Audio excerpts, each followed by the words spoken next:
नमस्कार दोस्तों, स्वागत है आपका मेरे चैनल पे। दोस्तों, जैसा कि आप जानते हैं कि इंडिया या इंडियन गवर्नमेंट की बात कहें तो एचएएल के साथ में 83 तेजस MK1A फाइटर जेट के लिए डील फाइनल कर चुकी है, जिसका कॉस्ट 48,000 करोड़ रुपए बताया गया है। लेकिन दोस्तों, अब ये डील को देखते हुए ऐसा लग रहा है कि इसका प्राइस बढ़ जाएगा या फिर तेजस फाइटर जेट को डेवलप करने में भी समय लग सकता है। ये डिले क्यों हो रही है और प्राइस क्यों बढ़ रहा है, आज इसी के ऊपर बात करेंगे। चलिए दोस्तों, शुरू करते हैं।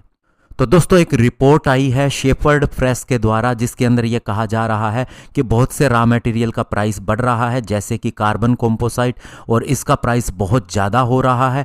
जैसा कि हमने पास्ट में भी देखा है कि कोविड-19 पेंडेमिक जब चल रहा था इंडिया में, तो उस समय भी बहुत से मिलिट्री मटेरियल का प्राइस बढ़ गया था और उसके साथ हमने काफ़ी स्ट्रगल किया और बाद में हम उससे उबर कर भी बाहर आए। लेकिन अब ऐसा लग रहा है कार्बन कंपोसाइट का प्राइस बढ़ने से तेजस को बहुत ज़्यादा दिक्कत आएगी, क्योंकि दोस्तों लाइट कॉम्बैट एयरक्राफ्ट, स्पेशली हम MK1A की बात करें तो इसके अंदर कार्बन कंपोसाइट 45% तक इस्तेमाल किया जाएगा इसके एयर फ्रेम के अंदर।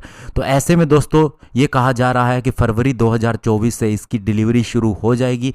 तो इस वजह से अभी इसका प्राइस बढ़ने से इसका इफेक्ट तेजस फाइटर जेट के प्रोडक्शन के ऊपर भी होगा। और लगभग बताया जाता है कि 400 साढ़े 400 के करीब वेंडर हैं जो इस तेजस के लिए कार्बन विंग स्किन सप्लाई कर रहे हैं, फ्यूसिलेज और बहुत सी चीज़ें जिसके अंदर रडर, कील बीम, फ्रंट फेयरिंग, अपर फ्यूसिलेज शेल है, क्राउन्स है, ये सब बनाए जाते हैं और इसके लिए रॉ मटेरियल की सप्लाई का भी इशू आ रहा है। और अगर तेजस फाइटर जेट की बात करें तो इस फाइटर जेट के अंदर 2200 किलोग्राम का कॉम्पोसाइट इस्तेमाल होता है और अगर इस मटेरियल का प्राइस राइज करता है तो एचएएल को फिर से रीनेगोशिएशन करना पड़ेगा इन कंपोनेंट को सप्लाई करने वाली कंपनीज के साथ में, वेंडर के साथ में, ताकि उसे भी नुकसान न हो और साथ ही इसकी सप्लाई के साथ जो ऑब्लिगेशन है वे भी पूरी हो जाएं।